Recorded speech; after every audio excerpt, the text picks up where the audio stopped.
Hello बच्चों, let's read this question. The question say that read the following table. बच्चों यहाँ पर एक टेबल बनाया है। इस टेबल में हमारे क्या है, पहले मेटल है, 3 मेटल है एक्स वाई जेड।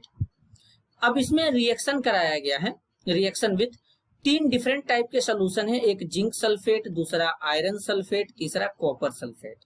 अब इनके साथ में कहीं पे रिएक्शन हुआ है, कहीं पे नहीं हुआ है, तो इसके बेस्ड पे यहाँ पर क्या है, ये 4 स्टेटमेंट है और इसके रिगार्डिंग यहाँ पे 4 ऑप्शन भी है। तो हमें सही को पहचानना है। तो सबसे पहले यहाँ पे क्या समझेंगे, की कॉन्सेप्ट। की कॉन्सेप्ट यहाँ पे क्या होगा बच्चों, डिस्प्लेसमेंट रिएक्शन। अब डिस्प्लेसमेंट रिएक्शन होता क्या है बच्चों, जरा ध्यान से समझेंगे। जिसमें एक सब्सटेंस दूसरे सब्सटेंस को डिस्प्लेस करेगा, तो जो डिस्प्लेस करेगा उसका रिएक्टिविटी ज्यादा होगा ऑब्वियसली, इसीलिए वो करेगा। तो सबसे पहले हम बात करते हैं, जैसे हमारे पास एक्स है, ठीक है बच्चों। अब एक्स हमारा, जैसे यहाँ पे 3 सोल्यूशन है, 3 सोल्यूशन है यहाँ पे दे रखा है। एक सोल्यूशन हमारा जिंक सल्फेट का है, दूसरा हमारा FeSO4 है, तीसरा हमारा CuSO4 है। तो जरा ध्यान से समझेंगे बच्चों, यहाँ पे ये हो गया आपका x, ये हो गया आपका y, ये हो गया आपका z।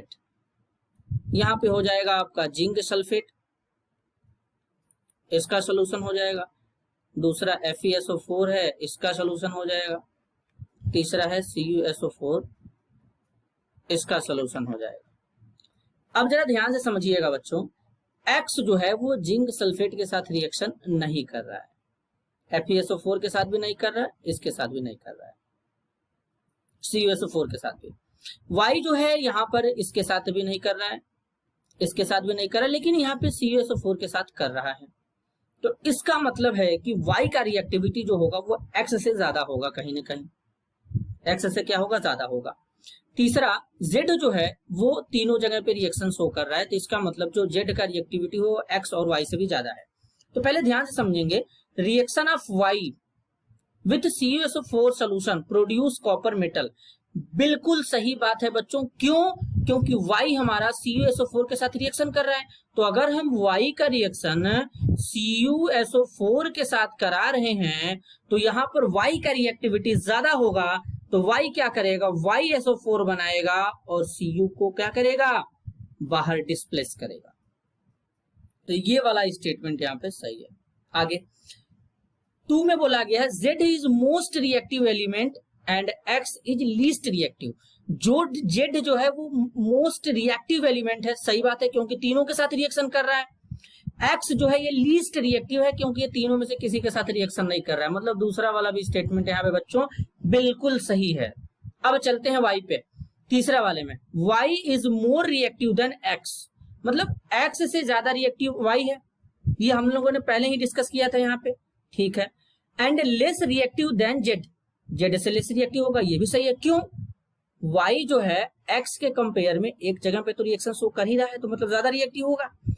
अब इसके बाद Z तो तीनों जगह पे कर रहा है, तो Z हमारा जो होगा वो ज्यादा रिएक्टिव है, तो X क्या है, लेस रिएक्टिव होगा Z से बच्चों, बिल्कुल सही।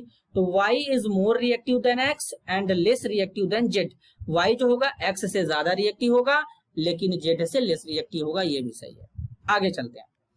चौथे में बोला गया है metal Y produce zinc on reaction with ZnSO4 solution.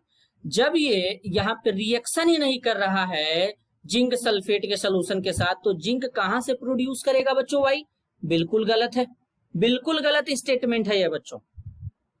तो यहाँ पर कौन सा स्टेटमेंट सही है, 1 2 3। तो अब यहाँ पे हमें देखना पड़ेगा कि 1 2 3 स्टेटमेंट कहां पे दिया है। तो ऑप्शन ए में 1 2 3 दिया है ओनली, ये सही है, B C D गलत हो जाएंगे। तो इस क्वेश्चन के लिए बच्चों जो फाइनल आंसर हो जाएगा option A. This is your answer. I hope you understood it well. All the best.